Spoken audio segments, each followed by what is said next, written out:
Selamat siang, mahasiswa yang terkasih. Selamat berjumpa lagi pada perkuliahan metode ilmiah pertemuan ke-12, Kamis 9 April 2020. Mohon maaf, saya baru bisa menyampaikan ini materi untuk hari ini. Lebih baik terlambat daripada tidak sama sekali, tapi saya mohon maaf untuk hal ini. Nah, sebelum kita memulai tentang materi hari ini, kita review dulu untuk perkuliahan 9, 10, dan 11. Ada beberapa pertanyaan yang disampaikan.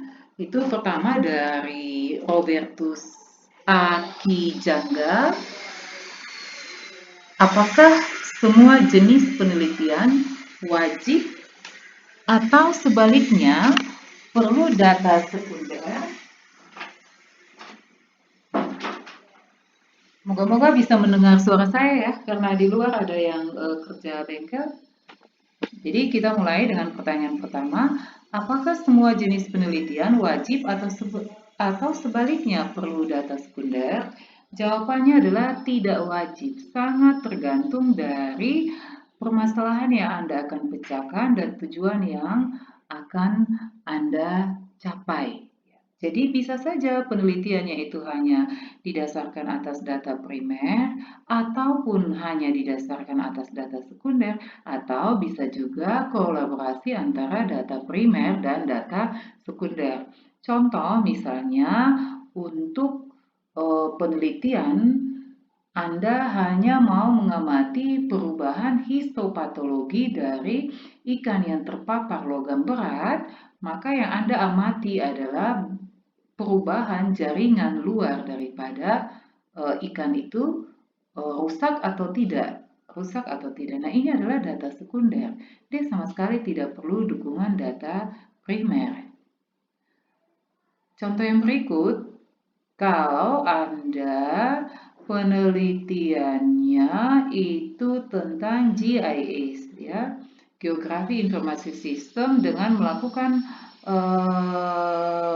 pemetaan terhadap bukan pemetaan ya, dengan membuat peta daerah penangkapan berdasarkan distribusi suhu di permukaan laut dalam beberapa tahun terakhir. Jadi Anda menggunakan data time series, maka semuanya itu Anda akan menggunakan data sekunder. Tidak ada data primer yang Anda dapat. Atau bisa juga alternatif ketiga, kolaborasi antara data primer dan data sekunder. Contohnya misalnya penelitiannya Firman Nurmagomedov itu dia melihat tentang budaya nama dalam perspektif konservasi, ya, dalam perspektif konservasi penangkapan ramah lingkungan. Maka di situ dia ada melihat ritual, dia melakukan wawancara, mengikuti ritual-ritual itu adalah data primer yang dia peroleh dari hasil wawancara dan observasi dengan mengikut berpartisipasi langsung di dalam ritual. Tetapi ada beberapa data dari catatan-catatan adat atau laporan desa itu yang dia peroleh dari dokumen-dokumen yang ada di desa, di tingkat desa atau tingkat kabupaten. Itu adalah data sekunder. Jadi penelitian ini dia membutuhkan dua data. Ya, jadi pertanyaan dari Robertus untuk pertanyaan pertama itu bahwa tidak wajib, sangat tergantung dari masalah yang akan kita pecahkan dan tujuan penelitian kita. Pertanyaan yang kedua, apakah semua penelitian kualitatif sebaiknya dikuantitatifkan agar memperoleh kesimpulan yang terukur? Bisa ya, bisa tidak, sangat tergantung dari peneliti. Sangat tergantung dari peneliti. Ada kemungkinan kemungkinan pertama, kalau misalnya penelitian kualitatif itu narasinya sudah sangat jelas, bisa dipahami, analisis narasinya sudah sangat jelas, bisa dipahami, maka dia tidak perlu dikuantitatifkan. Tetapi ada beberapa penelitian kualitatif yang meskipun sudah ada narasinya, tetapi sulit untuk dipahami. Pemahaman hanya mungkin kalau kita kuantitatifkan. Jadi nanti tampilan daripada hasilnya itu adalah narasi yang didukung dengan angka. Nah, ini memang sebaiknya kualitatif harus dikuantitatifkan agar kita memperoleh kesimpulan yang terukur. Yang ketiga ini dari saya yang pertemuan ke-11 itu, slide terakhirnya itu tidak sempat saya sampaikan, ada terpotong. Ini yang ingin saya jelaskan. Di slide-slide terakhir itu kan kita berbicara tentang pengumpulan data kuantitatif, itu ada dua, yang non-standar atau yang baku dengan yang tidak baku.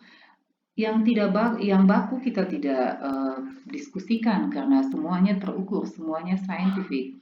Yang perlu kita bicarakan di sini adalah bagaimana teknik pengumpulan data dari non standar ya atau non baku.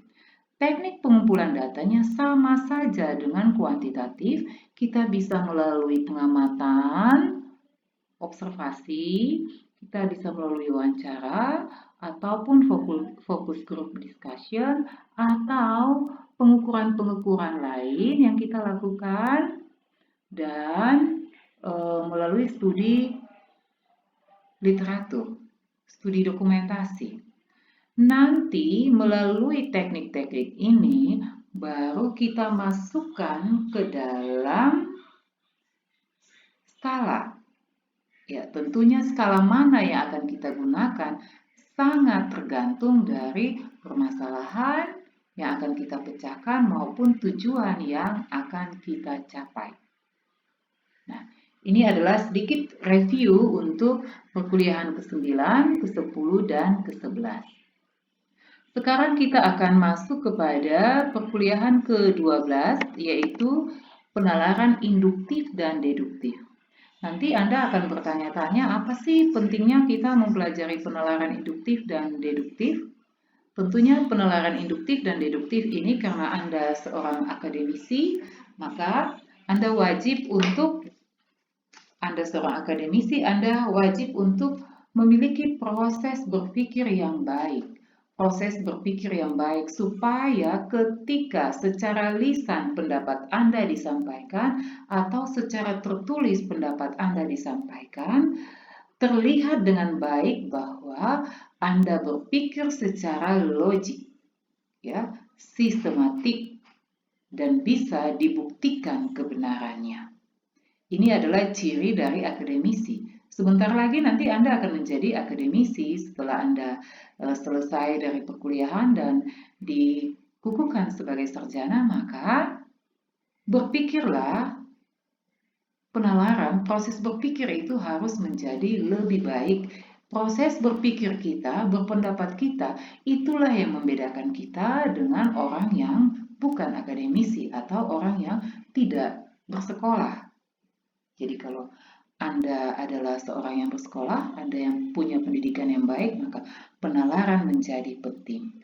Nah, setelah mengikuti perkuliahan ini, sebelum kita masuk ke tujuan pembelajaran, saya ingin membawa Anda sedikit kepada apa itu penalaran. Penalaran ini adalah proses berpikir.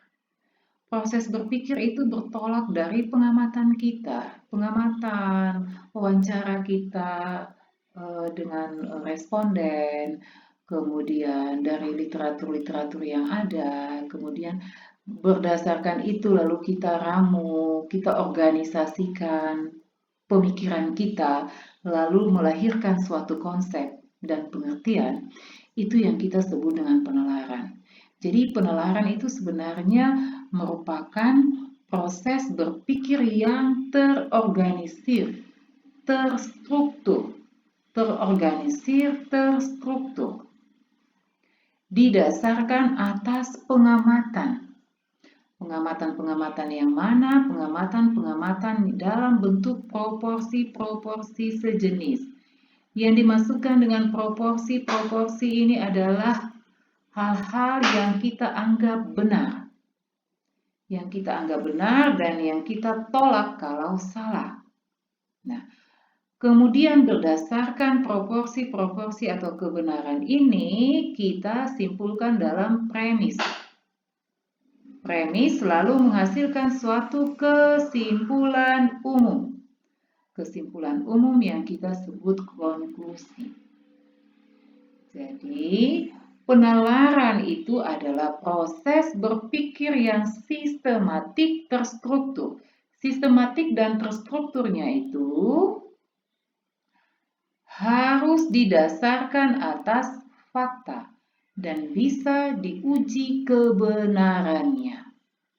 Sekarang proses berpikir itu misalnya saya ilustrasikan seperti ini. Jadi kalau Anda penelitian, nanti di penelitian itu kan banyak hal yang Anda temukan.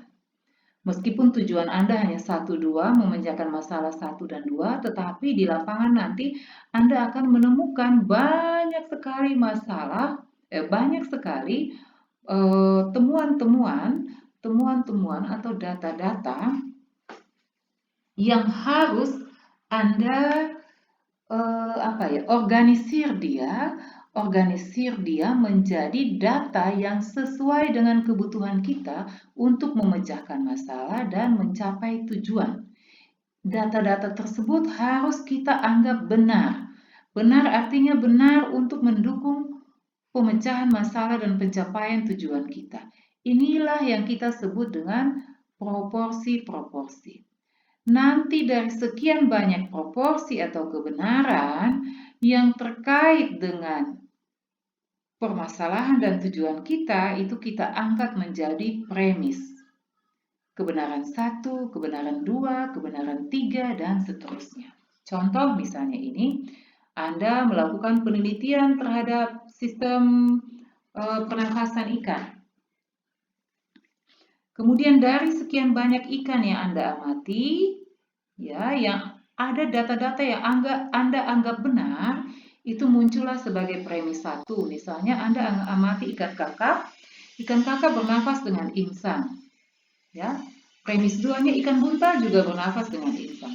Premis 3, ikan sardin bernafas dengan insang. Premis 4, ikan tuna bernafas dengan insang, dan seterusnya.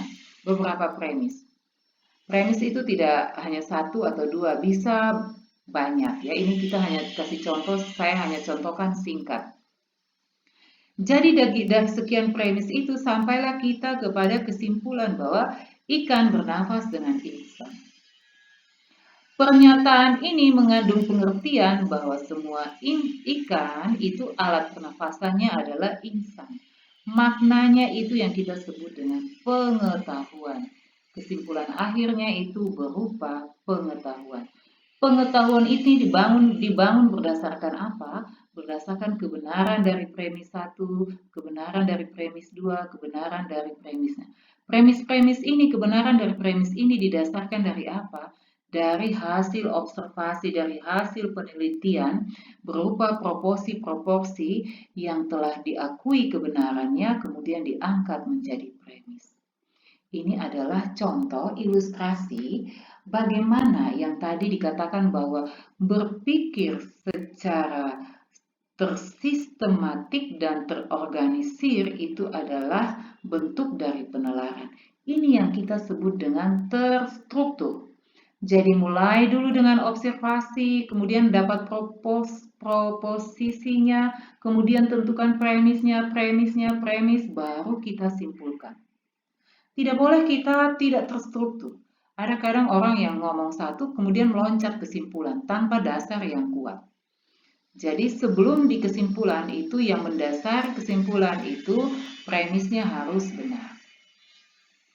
Ya, semoga ilustrasi ini bisa membawa Anda kepada pemahaman sebelum kita masuk ke dalam perkuliahan. Ya, ini hanya sebatas pengantar. Nah, apa yang kami harapkan atau apa yang kurikulum yang kami buat ini, kami berharap dari perkuliahan ini, pertama itu Anda memahami bahwa penting sekali kita mempelajari tentang cara berpikir secara ilmiah, ya, cara berpikir secara ilmiah. Kemudian yang kedua, Anda mampu membedakan antara berpikir deduktif dan berpikir induktif. Dan yang ketiga itu Anda mampu berpikir, berlogika, menyampaikan argumen, menghasilkan pendapat, ya, untuk membangun pengetahuan. Yang paling inti dari ini adalah yang ketiga, pada poin ketiga. Ya, tentunya target kita tidak hanya sebatas ketika Anda menyusun skripsi, tetapi ketika Anda berada di karena skripsi itu nanti akan menjadi dokumen di perpustakaan, nanti ada yang baca atau tidak itu kita tidak bisa menjamin. Apalagi dengan teman-teman Anda yang malas membaca seperti begini, kalau online yang mungkin bisa diakses oleh orang lain. Tetapi setidaknya kami berharap ketika Anda terjun ke masyarakat, kemampuan berpikir Anda, berlogika Anda, berargumen Anda, menghasilkan pendapat, itu membedakan Anda dengan orang lain. Bahwa Anda adalah seorang yang terdidik, yang mampu menghasilkan proses yang terlihat jelas bahwa proses berpikir Anda itu benar-benar adalah orang yang terdidik. Itu adalah tujuan kita. Nah, sekarang kita masuk kepada materi ini. Kalau di kuliah ke-11 itu ada slide yang isinya perbedaan metode kualitatif dan kuantitatif. Di situ dijelaskan pada tabel itu, ada tabel ya, di tabel itu dijelaskan bahwa perbedaan metode kualitatif dan kuantitatif itu bisa didasarkan atas beberapa, atas desainnya, atas analisisnya, atas kemampuan penarikan kesimpulannya, atas teknik pengumpulan datanya, dan sebagainya. Nah, di sini untuk membawa Anda memahami tentang penalaran induktif dan tentang penalaran induktif maupun deduktif itu kita memulainya dengan perbedaan metode kualitatif dan kuantitatif didasarkan atas analisis. Jadi analisis ada dua, analisis deduktif dan analisis induktif. Ini yang nanti mendasari pemikiran atau proses berpikir atau penalaran Anda. Proses berpikir dari analisis deduktif adalah penalaran deduktif dan proses berpikir dari analisis induktif adalah penalaran induktif. Bedanya adalah bahwa deduktif dia tujuannya menemukan teori, sementara induktif itu melakukan generalisasi. Realnya nanti kita akan lihat pada penjelasan-penjelasan selanjutnya. Tetapi sedikit ilustrasi, kalau induktif, dia memulai dari spesifik yang kecil-kecil dulu, dan kesimpulannya nanti ada di ujung piramid. Kesimpulannya ada di sini. Kebalikannya adalah deduktif, dia memulai dulu dengan generalisasi yang umumnya di sini, baru yang spesifik menjurus ke bawah. Kapan kedua-duanya ini dipakai? Kedua-duanya boleh dipakai. Kalaupun Anda berbicara dalam konteks deduktif, lakukan penalaran dalam deduktif dan penalaran induktif. Artinya kalau narasi-narasi Anda itu, Anda boleh menyampaikannya dalam bentuk deduktif dan induktif. Tidak sebatas penelitiannya. Tapi ini kita lihat lagi kaitannya dengan penelitian. Sekarang kita lihat satu-satu. Ini adalah tabel yang menggambarkan perbandingan antara penalaran deduktif dan penalaran induktif.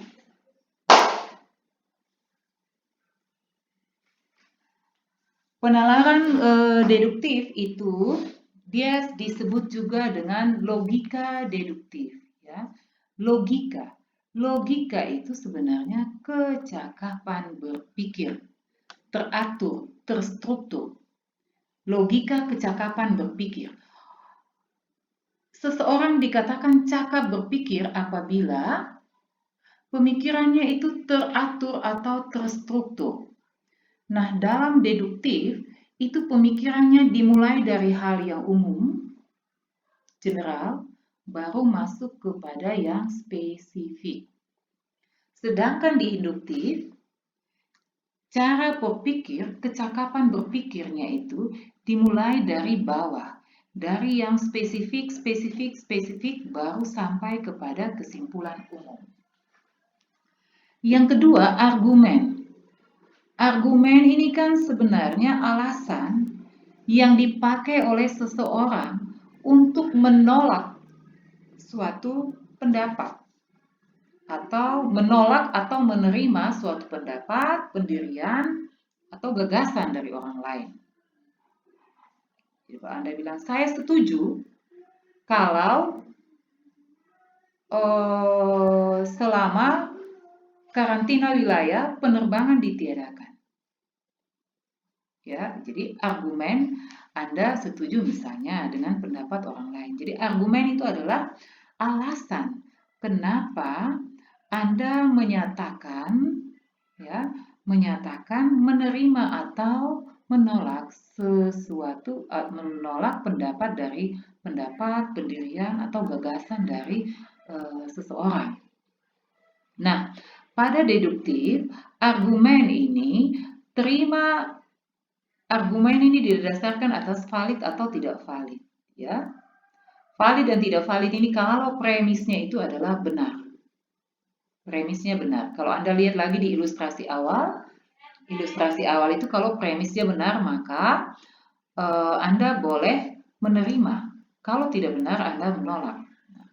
Sementara di induktif, argumennya ini bukan berbicara tentang valid dan tidak valid, tetapi dia lebih berbicara tentang kuat atau lemah, ya. Argumennya kuat atau lemah, meyakinkan atau tidak meyakinkan.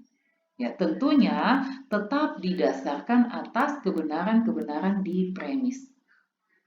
Nanti kita akan melihat selanjutnya contoh-contoh selanjutnya ya.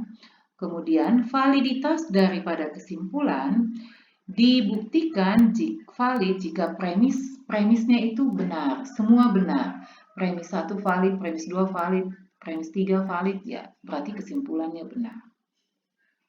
Sementara di induktif, bisa saja premisnya benar, kesimpulannya benar. Tetapi ada kemungkinan premis benar, 1 benar, premis 2 benar, premis 3. Tetapi kesimpulannya kemungkinan tidak kuat atau lemah. Ini lebih jelasnya nanti kita akan lihat pada contoh-contoh berikut. Nah, ini karena kita adalah metode ilmiah ini mempersiapkan Anda untuk membuat suatu karya ilmiah melalui cara-cara yang ilmiah, maka tentunya kita akan memecahkan masalah untuk mencapai tujuan melalui cara-cara ilmiah dalam penelitian dan menghasilkan suatu karya ilmiah di dalam karya ilmiah dalam bentuk skripsi. Kita mulai ini ilustrasinya ya, Anda berpikir terus kecakapan berpikir Anda, struktur berpikir Anda menghasilkan suatu pendapat ya. Pendapat ini kalau kita memiliki nalar yang baik, berpikir logika berjalan, kemudian penalarannya baik, itu kita akan menghasilkan pendapat proses berpikir yang kritis. Itu kita akan menghasilkan proses berpikir yang kritis. Nah, proses berpikir yang kritis ini ada 2 bentuk, deduktif dan induktif. Sekarang kita lihat satu-satu. Kita mulai dulu dengan penalaran induktif. Penalaran induktif. Ini penalaran induktif, cara berpikir dia dimulai dengan penalaran ini dimulai dengan hal-hal khusus ke hal-hal yang umum. Kita lihat alur berpikirnya itu kita mulai dengan observasi ya, penelitian observasi, bisa wawancara, bisa fokus group discussion, bisa studi dokumentasi. Ini nanti di sini kita akan mendapatkan berbagai macam proposisi.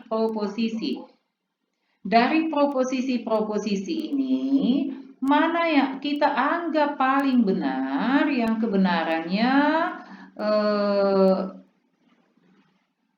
yang menurut kita benar sesuai dengan tujuan dan permasalahan yang kita hadapi, kita buat dia dalam pola. Pola premis 1, premis 2 ya. Ini yang kita sebut dengan berpikir adalah cara untuk proses penalaran adalah proses pengorganisasian pemikiran. Kita buat dalam pola 1, premis 1, premis 2, premis 3. Setelah itu kita buat hipotesis, dugaan sementara.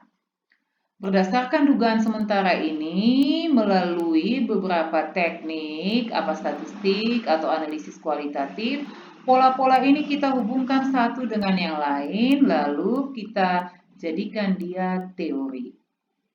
Kesimpulan umumnya ada di sini teori. Jadi pengetahuan itu didasarkan atas observasi yang menghasilkan premis-premis yang melalui serangkaian hipotesis dan pembuktiannya baru menghasilkan teori. Kesimpulan atau prinsip-prinsip yang berlaku umum di sini didasarkan atas fakta-fakta yang bersifat khusus di sini. Kemudian telah dibuktikan melalui pembuktian dari hipotesis dengan bisa model matematika maupun tidak, lalu menghasilkan teori. Ini yang kita sebut dengan penalaran induktif. Alur berpikirnya bottom up, dari bawah menuju ke atas.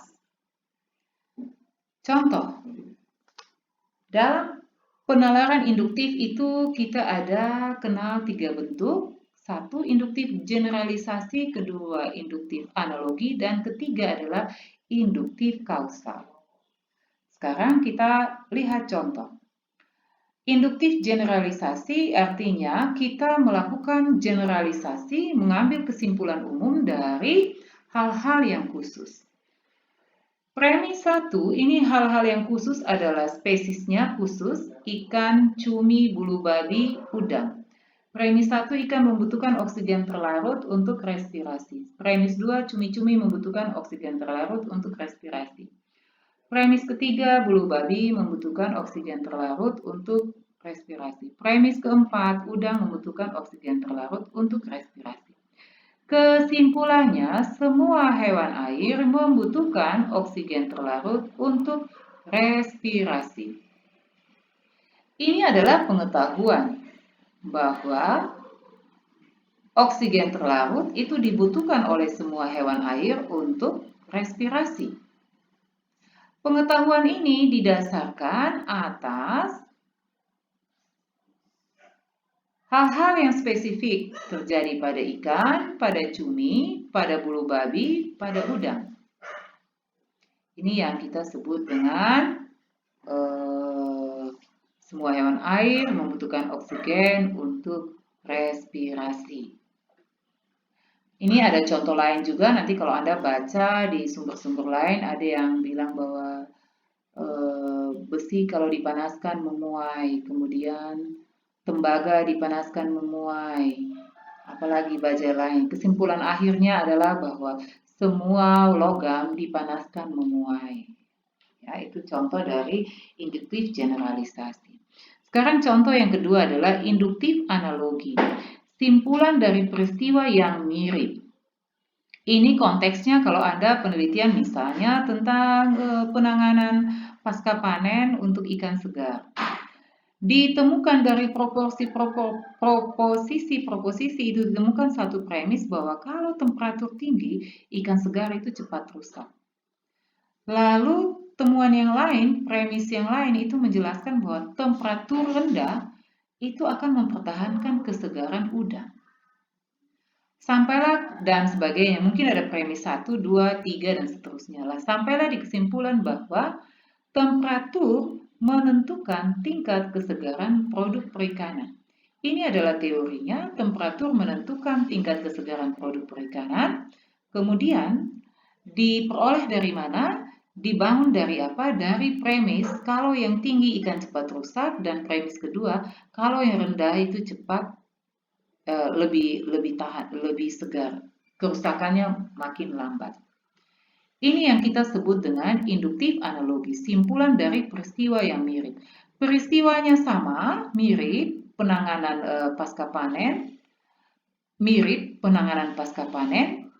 menggunakan temperatur, ya, hanya spesiesnya yang berbeda, yang satunya udang, yang satunya ikan. Ini adalah contoh ketiga, induktif hubungan kausal. Hubungan kausal itu ada tiga, sebab akibat, akibat sebab, dan akibat akibat. Sekarang kita lihat tentang premis untuk sebab akibat itu premis satu, konsentrasi nitrat dan fosfat meningkat di perairan pesisir. Premis kedua, eutrofikasi di perairan pesisir. Lalu sampailah dia kepada kesimpulan bahwa konsentrasi nitrat dan fosfat meningkat sehingga terjadi eutrofikasi di perairan pesisir. Kesimpulan ini mau menjelaskan bahwa penyebab dari eutrofikasi itu adalah peningkatan konsentrasi nitrat dan fosfat. Sebab akibat, ada beberapa tulisan yang menjelaskan bahwa ada untuk menggambarkan hubungan kausal ini, narasinya itu ada kata-kata kunci. Misalnya jika saya tidak makan maka saya lapar. Jadi ada konsep jika maka, ya. Ada beberapa, nanti Anda baca lebih banyak literatur-literatur yang lain atau sumber-sumber yang lain, itu Anda akan mendapatkan kata-kata kunci untuk narasi hubungan sebab akibat. Contoh yang kedua itu, contoh yang berikut adalah induktif hubungan kausal untuk akibat dan sebab. Ini kita balik aja, kalau yang pertama itu adalah sebab akibat, ini akibat dan sebab. Kita ambil aja contoh yang di atas tadi. Eutrofikasi premis 1 di perairan pesisir, premis 2-nya konsentrasi nitrat dan fosfat meningkat di perairan pesisir. Kesimpulannya, eutrofikasi disebabkan oleh peningkatan konsentrasi nitrat dan fosfat di perairan pesisir. Ya. Eutrofikasi disebabkan oleh peningkatan konsentrasi nitrat dan fosfat di perairan pesisir. Kesimpulan ini artinya bahwa eutrofikasi itu adalah akibat dari peningkatan konsentrasi nitrat dan fosfat di perairan pesisir. Contoh yang berikut itu adalah premis yang akibat-akibat. Artinya kalau penelitian ini dia berbicara tentang runoff, massa air dari daratan yang membawa sejumlah partikel tersuspensi atau sampah atau lainnya dari daratan menuju ke pesisir lalu mengalami degradasi, maka berdasarkan proporsi-proporsi itu dia temukan premis 1, terjadi eutrofikasi di perairan pesisir. Premis 2, blooming alga di perairan pesisir. Premis ketiga, HAPS mendominasi perairan pesisir. Premis keempat, kematian beberapa spesies. Premis kelima, keseimbangan ekosistem di pesisir terganggu. Kesimpulannya bahwa eutrofikasi menyebabkan blooming alga beracun, HAPS, kematian beberapa spesies, dan mengganggu keseimbangan ekosistem pesisir.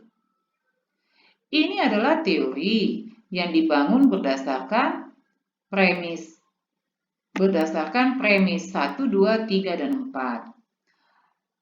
Induktif ini kalau kita mau lihat apakah kuat atau tidak, kuat atau lemah, dia kuat atau lemah induktif. Sekarang kita lihat, mulai dari yang pertama, ya, ini. Nanti setelah di teori ini, kita lihat di sini sebelumnya itu bahwa cirinya itu adalah kesimpulannya di sini valid atau tidak valid, di sini mungkin salah karena kita mengacu kepada argumennya itu kuat atau lemah. Jadi kalau lemah kemungkinan ada salah, ya. Sekarang kita lihat dari ini.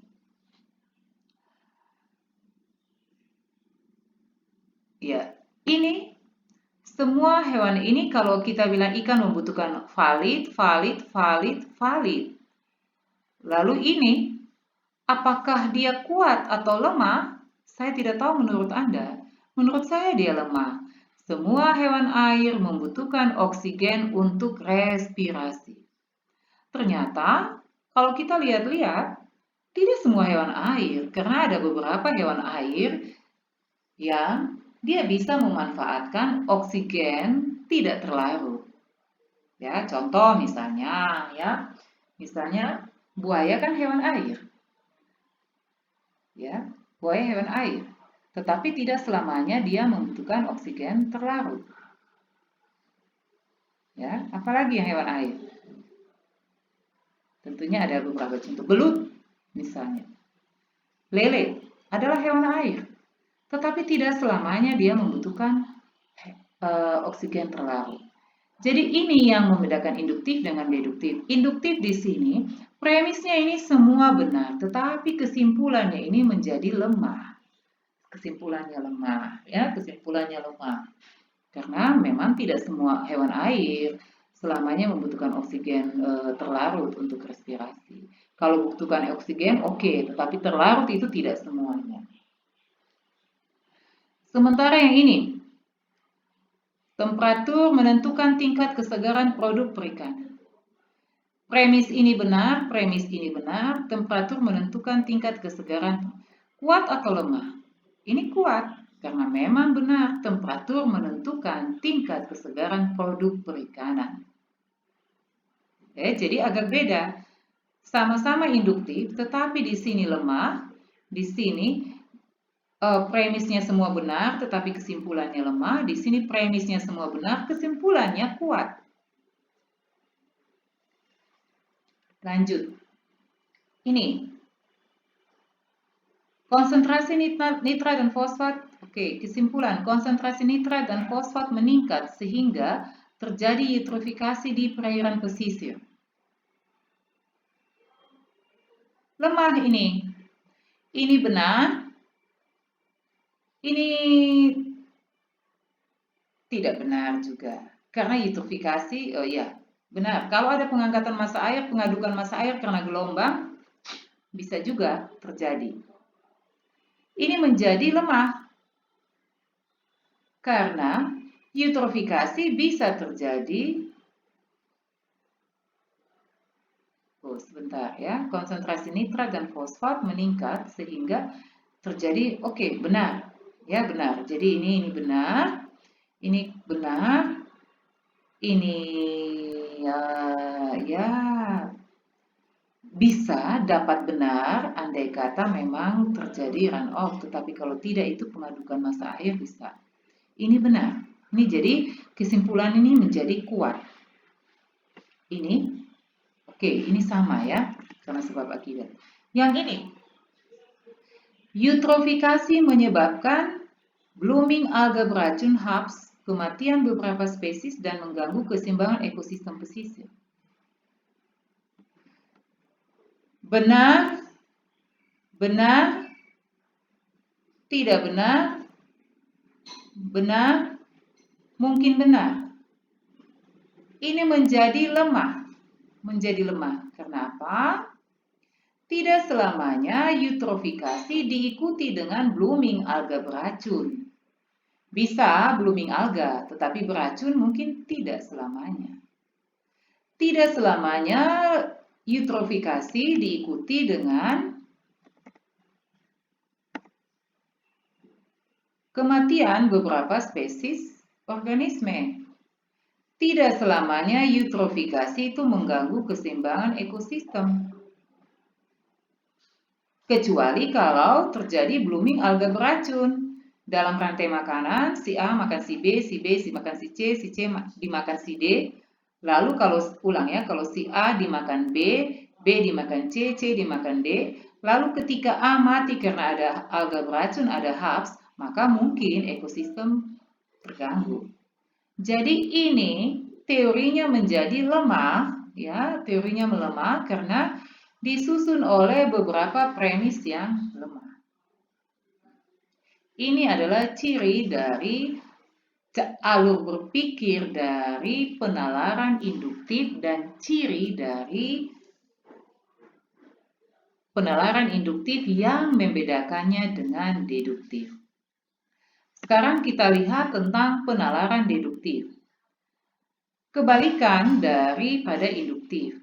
Penalaran yang dimulai dari yang umum ke yang detail atau yang khusus. Jadi ini sudah ada pengetahuan sebelumnya, kemudian untuk mendapatkan pengetahuan baru, dia harus melakukan observasi untuk mendapatkan hal-hal yang khusus.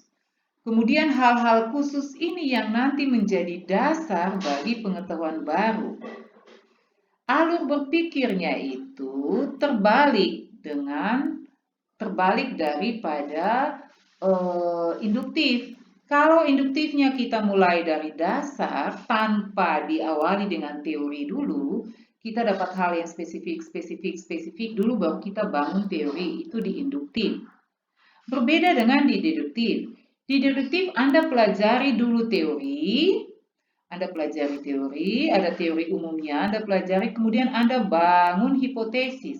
Dari hipotesis ini lalu menghasilkan, dari hipotesis ini Anda uji melalui observasi. Dari hasil observasi ini kita akan dapat proporsi-proporsi, lalu premis-premis. Premis-premis ini nanti akan dianalisis, pembuktiannya sama, pembuktian hipotesis bisa kualitatif, bisa kuantitatif, dengan model matematika ataupun tidak. Konfirmasi itu nanti dia akan memperkaya teori. Apakah nanti teorinya tetap atau kita dapatkan teori yang baru, nanti berdasarkan pembuktian konfirmasi dari pembuktian hipotesis itu. Ini penalaran deduktif, dari berpikirnya itu terbalik. Ya, jadi kalau induktif kita mulai dengan yang spesifik baru kita dapat teori, sedangkan deduktif itu sudah ada grand teorinya di atas, baru kita buat hipotesis. Hipotesis itu kita teliti, kita uji kebenarannya melalui observasi, lalu menghasilkan premis-premis. Berdasarkan premis itu baru kita bangun kesimpulan. Kesimpulan itulah yang merupakan teorinya. Contoh itu bahwa kita sudah tahu ini gambaran besar, kita sudah belajar tentang teori tentang siklus hidup dari anisakis dan siklus hidup daripada kebiasaan makan daripada ikan kembung. Itu kita sudah pelajari, ada grand teorinya. Siklus hidupnya, bagaimana morfologinya, siklus hidupnya, cara makannya, berkembang biaknya, itu kita sudah pelajari, ada grand teorinya. Lalu kita bangun hipotesis. Kita bangun hipotesis, lalu kita lakukan observasi, pengamatan, melalui penelitian. Lalu sampailah kita kepada premis-premis untuk kita konfirmasi lagi dengan teori yang telah kita dapat. Teori yang telah kita dapat bahwa premis 1, cacing anisakis adalah organisme planktonik. Premis 2, ikan pemakan plankton berpotensi terinfeksi cacing anisakis. Premis ketiga, ikan kembung adalah pemakan plankton. Premis keempat, anisakis tidak ditemukan pada ikan kembung. Maka sampailah kita kepada kesimpulan bahwa tidak semua ikan pemakan plankton terinfeksi anisakis. Tidak semua ikan pemakan plankton terinfeksi anisakis. Misalnya di awal itu ada, ini kita lihat kita lihat dulu di sini. Cacing anisakis ini benar, valid. Ini valid karena ada kata berpotensi, bisa kena, bisa tidak, berpotensi. Ikan kembung valid, anisakis valid. Kemudian kesimpulannya valid. Ini adalah teori. Ini adalah teorinya.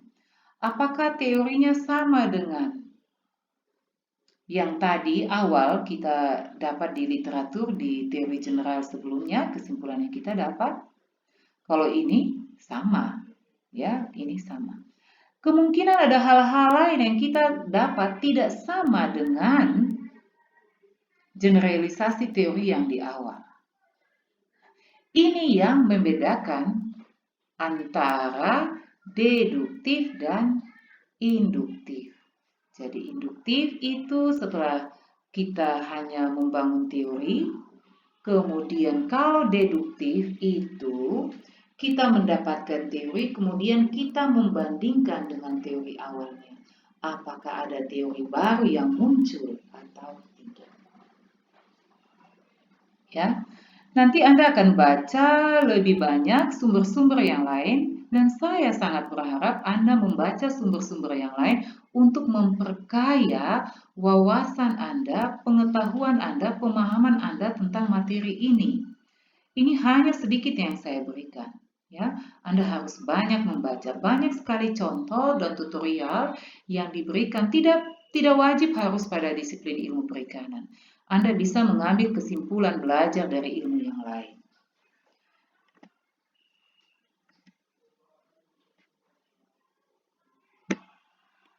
Nah, ini adalah tugas untuk diskusi. Jadi, kita masih punya waktu lagi sekitar 45 menit. Ini Anda pelajari di rumah. Buatlah beberapa bentuk contoh kalimat penalaran induktif dan deduktif. Contoh kalimat itu wajib Anda buat dari tulisan atau rencana penelitian yang telah Anda kumpulkan dikumpulkan pada saya, ya. Ataupun wajib itu dibuat dalam konteks narasi manajemen sumber daya perairan. Kemudian tugas Anda ini nanti akan kita diskusikan dan kita review pada pembelajaran yang akan dilaksanakan secara online pada pertemuan ke-16. Pertemuan ke-16 ini saya upayakan untuk kita bergabung dalam e-learning Undana. Mohon maaf, memang sampai sekarang saya belum masuk kepada e-learning Undana karena saya masih baru mau belajar, agak gaptek juga ya. Jadi masih baru mau belajar dan mempersiapkan untuk pertemuan ke-16. Saya berharap ini bisa membawa Anda untuk memahami tentang bagaimana berpikir, ya, proses berpikir bagi seorang terpelajar dalam tutur kata maupun tulisan itu prosesnya seperti apa. Anda bisa memulainya dengan proses induktif maupun dengan proses deduktif. Terserah Anda, tergantung konteks, ya. Kapan induktif digunakan tergantung konteks. Tentunya nanti dengan sendirinya Anda akan terlatih ketika Anda sudah terbiasa. Saya sangat-sangat berharap untuk Anda memberikan respons bagi pembelajaran ini. Apakah Anda setuju dengan pembelajaran ini? Apakah pembelajaran ini efektif atau tidak? Supaya saya bisa melakukan evaluasi dan melakukan perbaikan bagi metode ini. Kita masih punya sekitar 3 kali lagi pembelajaran selain online untuk review di tatap muka ke-16. Sebab itu saya mohon dengan sangat tolong berikan masukan, ya. Argumen Anda disertai, ya. Ingat, berikan argumen Anda disertai alasan-alasan yang valid. Supaya saya juga bisa mengukur dari argumen Anda, saya bisa mengukur apakah Anda sudah bisa atau tidak berpikir menyampaikan pendapat secara sistematik dan terorganisir. Sangat-sangat saya harapkan masukan dari Anda cukup di WA Group. Selanjutnya, mohon maaf ini saya harus buat dalam bentuk tutorial karena ada laporan dari beberapa mahasiswa bahwa ada teman yang tidak memiliki Android dan tidak memiliki laptop. Kalau pulsa dibagi-bagi gratis oleh BUMN, oleh Telkomsel, tetapi bermasalah di alatnya, ya. Ada teman yang harus ke rental, sangat dilematis di saat kita harus social and physical distancing, lalu teman-teman yang tidak memiliki fasilitas harus ke rental.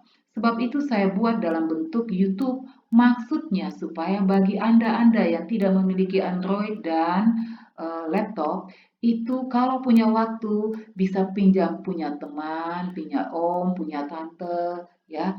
Dilihat meskipun terlambat dibaca, dipelajari, diikuti materi itu 1 jam itu bisa. Saya yakin orang-orang terdekat Anda akan membantu Anda untuk belajar, ya. Jadi saya akan tetap dengan tutorial YouTube karena menurut saya ini paling efektif, tetapi saya tetap membutuhkan masukan dari Anda. Apakah Anda paham atau tidak? Apakah metode ini membantu Anda untuk memahami materi atau tidak? Saya sangat-sangat membutuhkan. Oke, sampai di sini. Selamat belajar. Stay at home, stay healthy, stay study from home, and God bless you. Saya percaya badai ini pasti berlalu. Tentunya pertemuan online memiliki makna yang berbeda dengan pertemuan yang sesungguhnya. Pertemuan yang sesungguhnya memiliki makna yang lebih dalam, yang lebih luas daripada kita sekedar online. Untuk itu, tetap berdoa, belajar. Kita semua berharap negara ini bisa bisa melalui semua musibah ini, kita semua bisa keluar dari musibah ini dalam keadaan sehat walafiat. Sampai ketemu di kampus. See you. Tuhan memberkati.